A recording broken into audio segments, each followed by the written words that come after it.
Estamos iniciando mais um programa Cidadania e Serviço Público. Um programa que vem discutir com você, cidadão, com você, servidor público, cidadania e serviço público. E é uma produção da FESPESP, Federação das Entidades de Servidores Públicos do Estado de São Paulo. Você é um convidado especial. Venha conosco.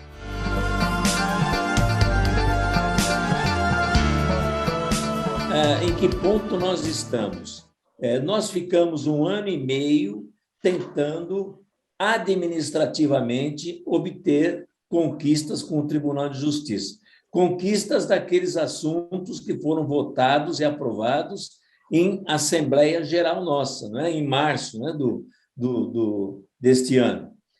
Março ou fevereiro. Muito bem. Esse 1 ano e meio não resolveu nada. O tribunal não apresentou nada. Foi apenas, eu costumo chamar de um muro de lamentações. A gente lamentava, eles absorviam e não davam resposta nenhuma. Muito bem, isso fez com que a gente partisse judicialmente. O que é judicialmente? É entrar com dissídio por greve. Como é que funciona o dissídio por greve? As entidades protocolam no Tribunal de Justiça, o dissídio inicialmente vai ao vice-presidente do tribunal, porque ele é o responsável para tentar um acordo entre as partes. Então, teve a reunião, ele convocou a reunião, tivemos as entidades lá participando, tivemos o Tribunal de Justiça representado por um juiz auxiliar e também com a advogada do Tribunal de Justiça, tivemos a representação da Procuradoria da Justiça, Procuradoria-Geral do Estado, portanto, também o governo do Estado presente na reunião. O que nós fizemos na reunião foi dada a palavra para as entidades e nós colocamos todos aqueles itens que foram aprovados em Assembleia Geral. Incluímos também a questão de abono das faltas daqueles que fizeram greve sanitária ou greve por 1 ou 2 ou mais dias. Também estão incluídos ali. A resposta do tribunal levou segundos. A advogada do tribunal simplesmente mandou dar continuidade porque o tribunal não tem nada a oferecer aos servidores. Qual é a gravidade que eu vejo nisso? A gravidade que eu vejo nisso é que nós fomos enganados pelo Tribunal de Justiça durante 1 ano e meio. 1 ano e meio precisou entrar com dissídio por greve para ela dizer que não tinha nada, para o tribunal dizer que não tinha nada a nos oferecer. Mas nos enrolou 1 ano e meio. Né? Isso é um desrespeito ao servidor do judiciário. Então, não adianta dizer que ama os servidores do judiciário e que dá paulada no lombo dos servidores do judiciário. Isso não tem sentido. Isso não é uma relação empregador e empregados. Nós somos empregados do Estado, do judiciário, somos para servir a população, não para servir a cúpula do Tribunal de Justiça. E ele tem que ter respeito com os seus servidores. O respeito com os servidores é o respeito com o cidadão brasileiro, porque a justiça chega nele pelas nossas mãos, não é?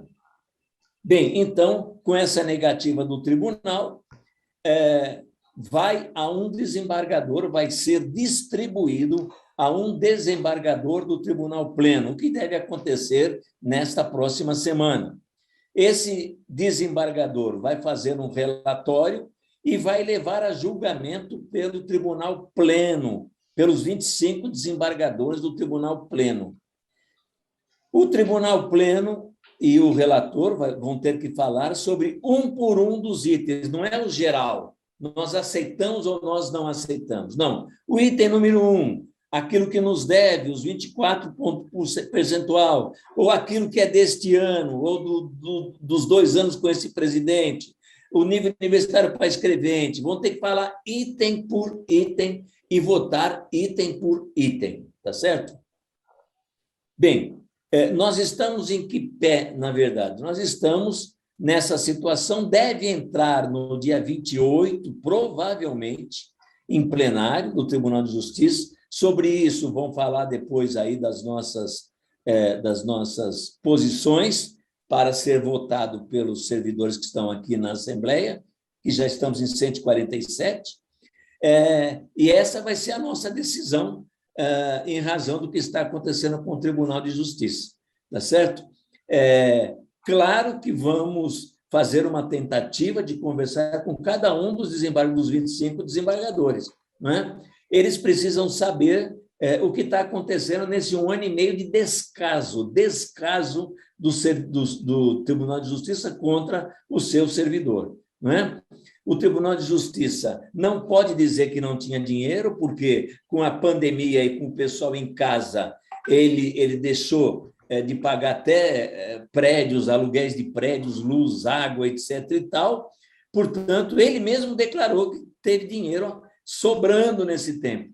Mas o que ele diz em entrevistas, por exemplo, no Conjur, nós tivemos uma sobra de dinheiro, mas vamos pagar o que nós devemos para o Executivo primeiro. Ora, como deve para o Executivo? O tribunal pediu uma verba, que era o que ele precisava para passar um ano inteiro, o governador cortou pela metade, claro que o dinheiro não deu, claro que ele teve que abrir pagamentos sem ter o dinheiro, e o Executivo teve que colocar essa verba, e, segundo o tribunal, essa verba é uma espécie de empréstimo. Ele fica devendo para o Executivo.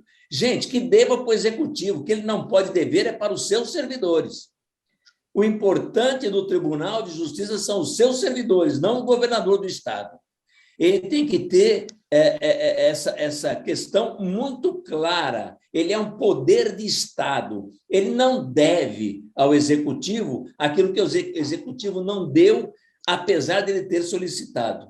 Então, nós somos os credores do Tribunal de Justiça. Essa é a razão principal dessa nossa Assembleia. Mariclé.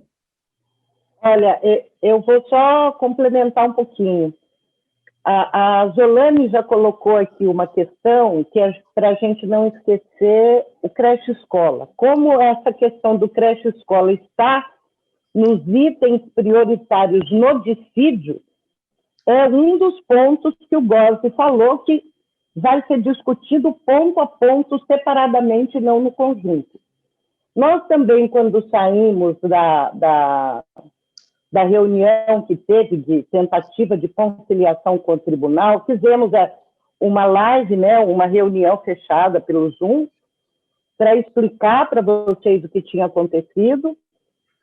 Falamos que o tribunal não aceitou 2 sindicatos porque não tinha uma carta sindical e que os advogados pediram prazo que venceu ontem. Foi protocolado na quinta-feira e os sindicatos estão como assistentes técnicos das demais entidades que podem permanecer como polo principal na ação.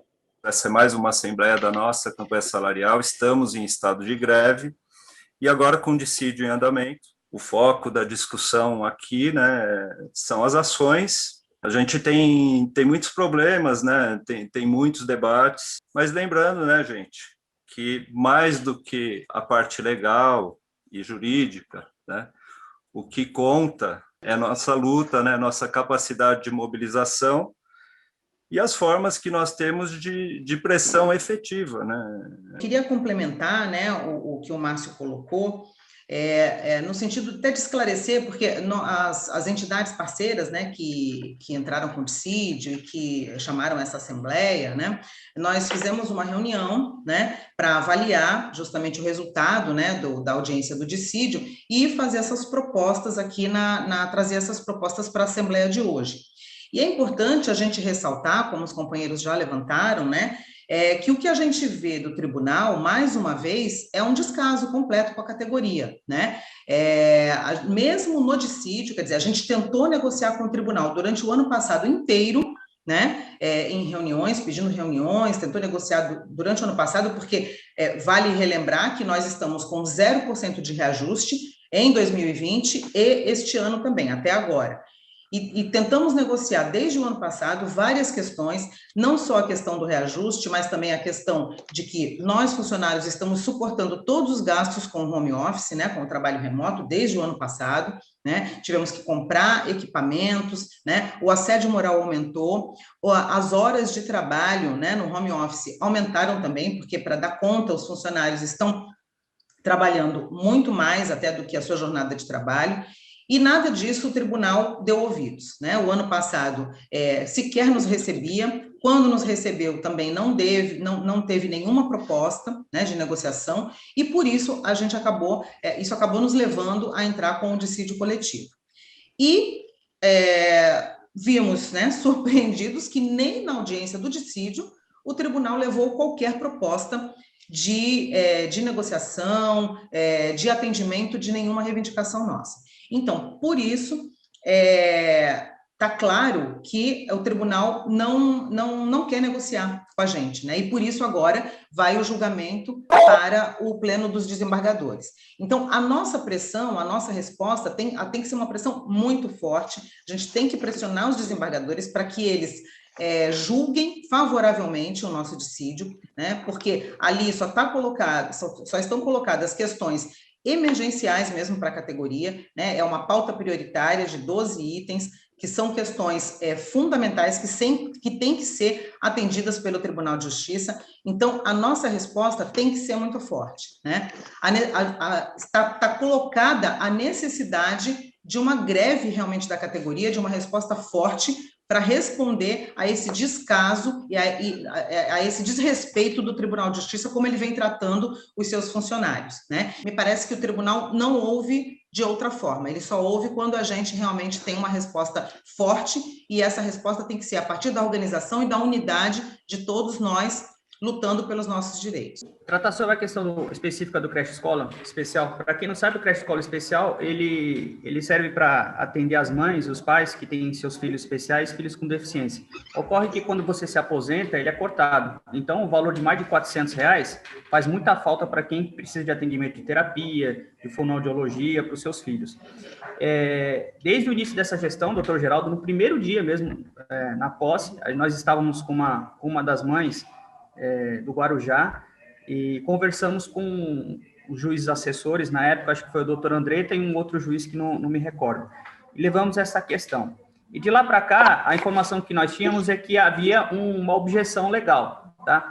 Nós enviamos e-mails para a presidência, e-mails para o CAPES, né? E as respostas que nós tínhamos até semana passada, eram respostas assim, não nos convencia dessa tal de objeção legal, tá? Então, como que ele é hoje, está disposto no Tribunal de Justiça esse auxílio creche escola? Através de uma portaria. Então, o que nós entendíamos que apenas uma nova portaria já estenderia esse creche escola para os aposentados.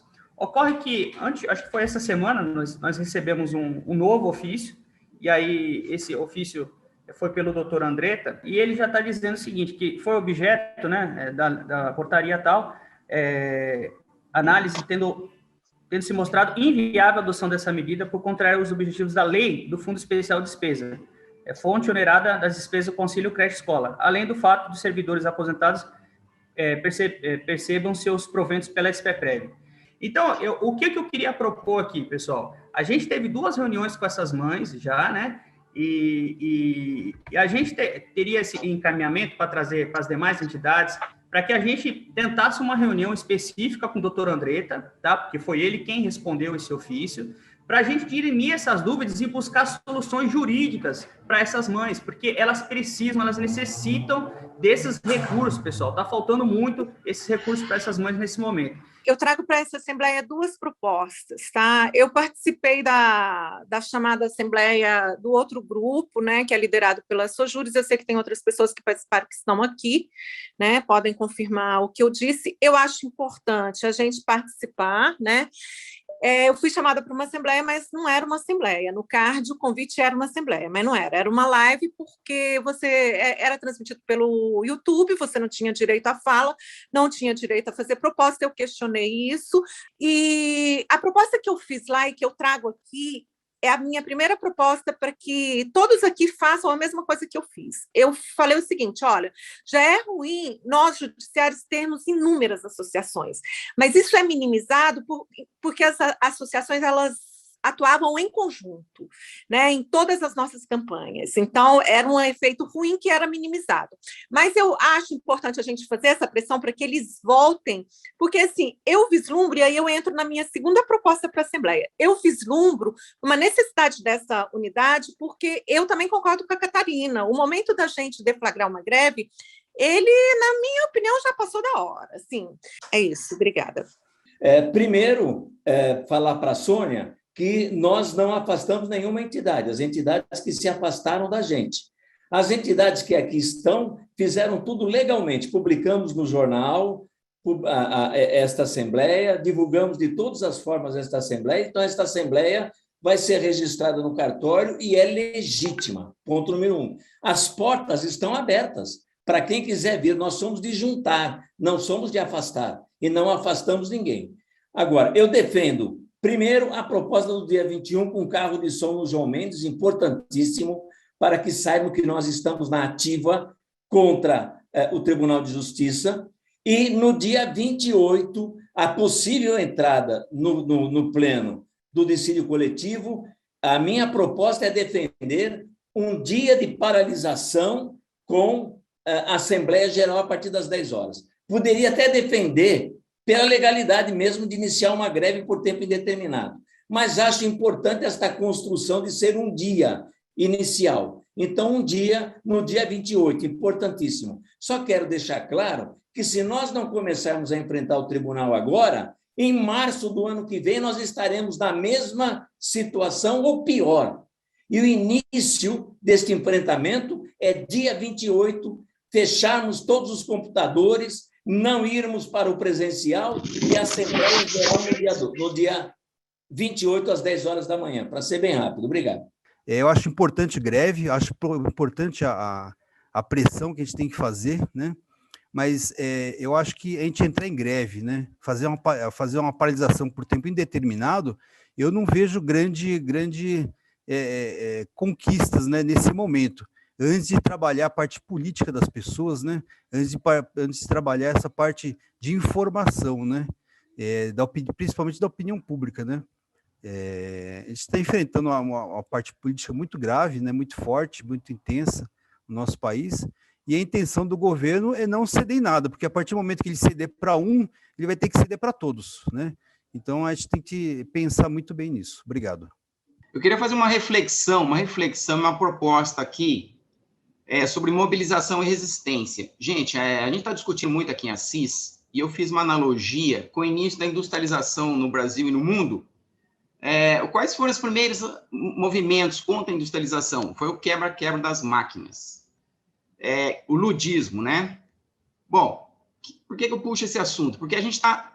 Todo mundo fala, é uma nova situação que a gente se encontra, uma nova maneira de lidar com o trabalho, que é remoto, e vai ter que ser um novo tipo de mobilização e resistência a partir de agora.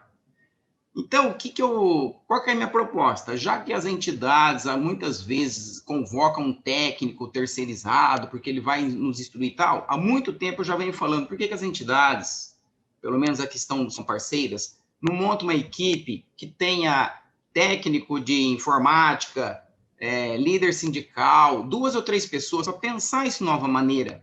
Porque eu acho que a gente está vivendo assim, um momento tão singular que nós estamos sendo esses pioneiros, esses primitivos que vão mais para frente direcionar e, quem sabe, os nossos filhos, nossos netos vão saber como será uma nova greve, como será uma nova greve no trabalho remoto, porque nós iniciamos, assim como os quebra-quebra das máquinas que achavam que era uma coisa primitiva, que no fim eles eram muito organizados, tinham uma liderança e tudo mais. Há até novos estudos sobre esse quebra-quebra, sobre esse ludismo, que não era uma coisa contra a máquina, era uma coisa mais profunda, e nós estamos sendo pioneiros nesse novo momento da nossa vida com o trabalho remoto. que eu quero dizer é que nós reconhecemos a situação nova, mas pensamos com a cabeça do ontem. Eu acho que nós que estamos aqui, a grande maioria dos presentes nessa Assembleia, vem acompanhando desde o início a campanha salarial.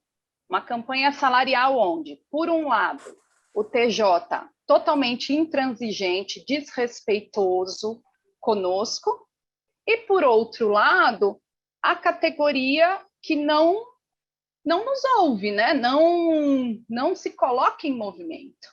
Então, nós estamos em meados de julho e nós já fizemos várias assembleias, quarta de luta, dia de apagão, estado de greve, e a gente segue com a mesma política do TJ e a mesma resposta dos nossos colegas de trabalho. Mas talvez o dia 28 a gente devesse fazer um novo ato presencial, já que vamos estar em paralisação, né? Então vamos para a rua no dia 28, aí vamos ter mais colegas em condições, porque estarão parados, e podemos chamar outros sindicatos, né? Algumas personalidades para tentar apoiar a gente e fazer a assembleia no fim do dia. Eu não tenho dúvida, né, de que a greve é necessária e que a gente precisa, sim, fazer, né, essa paralisação no dia 28. Né? Porém, a gente está num impasse aí, né? Desde o ano passado e também há uns 3 meses atrás, a gente já constatou, né, que precisava construir um estado de greve. Né? Porém, eu não tenho dúvida, né? A greve ela sempre foi a maneira, né, como a categoria conseguiu atingir o objetivo em relação à campanha salarial. A gente pode ver, né, na história da categoria, toda vez que a presidência não deu a reposição salarial, a gente fez greve e a gente conseguiu por alguns anos. E a presidência torna a não dar e a gente faz greve e a gente consegue novamente por alguns anos. E a gente chegou nesse estado agora, né, 25% praticamente de defasagem salarial, fora os inúmeros ataques aí, retiradas de direito que a gente sofre, né, com relação à reforma da Previdência, essa reforma aí do IANSP, e muitos outros ataques que a gente vem sofrendo. Porém, eu acho que a gente tem que subir o tom em relação à presidência, né, e à magistratura, porque não se trata só de falta de informação, né? Não adianta a gente querer demonstrar para o presidente, né, pelo orçamento, de que tem como pagar a reposição salarial. Os magistrados lá do órgão especial, eles não precisam ser informados de que a gente precisa dessa reposição, eles já sabem, né? Também não se fala, não se trata só de um mau gestor, ou um gestor maldoso que não está querendo dar a reposição salarial para a gente. Não é só um descaso, né? Isso é um total alinhamento, né, da presidência com os outros poderes, o executivo, o legislativo, Bolsonaro, Dória, as assembleias aí, Congresso, né, que aprovaram todos esses ataques contra a gente. Então é isso que eu queria falar. Obrigado, Marcos. Realmente eu queria manifestar aqui a minha indignação com esse tribunal, o que esse tribunal está fazendo com a categoria. E não é de hoje, já é histórico isso, né? Eu queria só colocar esse ponto. Foi, inclusive, essa semana, eu estava fazendo uma pesquisa e eu entrei lá no portal de transparência dos funcionários do TRT. Para ficar estarrecido, eu constatei que os servidores do TRT, eles ganham um rendimento líquido quase 3 vezes maior do que um funcionário que faz a mesma função aqui no Tribunal de Justiça de São Paulo, certo?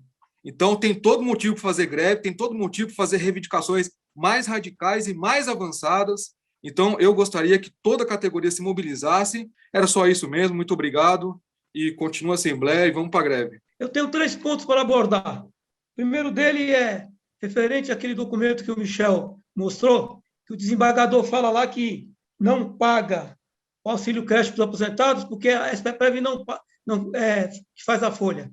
Isso é uma grande mentira. Eu estou até com o meu lerite aqui. A SPPREV só paga o que o tribunal repassa. Tá? A SPPREV não faz a folha ainda dos aposentados do tribunal, nem da Assembleia Legislativa e nem das universidades. ela paga o que ele repassa. É tanto que no nosso Olerite, estou com o meu aqui na mão, você vê lá, Tribunal de Justiça, Governo do Estado de São Paulo, Sistema de Administração de Pessoal, Demonstrativo de Pagamento. A menção que faz a SPPREV é no quadrinho, à nossa direita, que está vendo, bem pequenininho, só para constar e fala inativo. Então, esse argumento é falho, nós podemos provar isso facilmente, que não é por isso que o tribunal deixa de pagar. Tem que pagar, sim, a creche para as pessoas, para os aposentados, para que tenham pessoas deficientes, especiais e tudo mais, independente de ser especial ou não, tá? Esse é um ponto.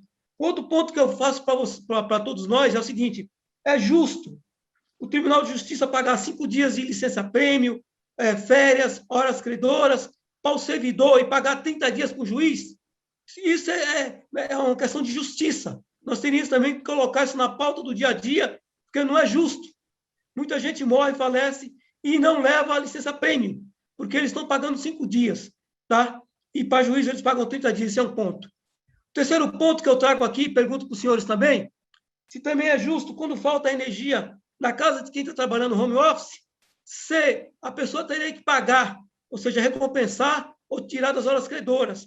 Isso também tem acontecendo, me pediram para fazer essa pergunta aqui, por isso que eu estou fazendo, entendeu? Então, eu deixo aqui essas 3 questões. É isso que eu tinha para falar. Muito obrigado pela atenção e vamos na luta.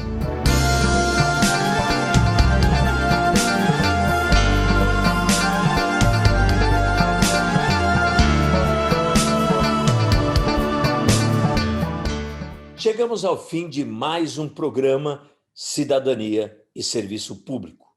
Um programa da VESPESP, Federação das Entidades de Servidores Públicos do Estado de São Paulo.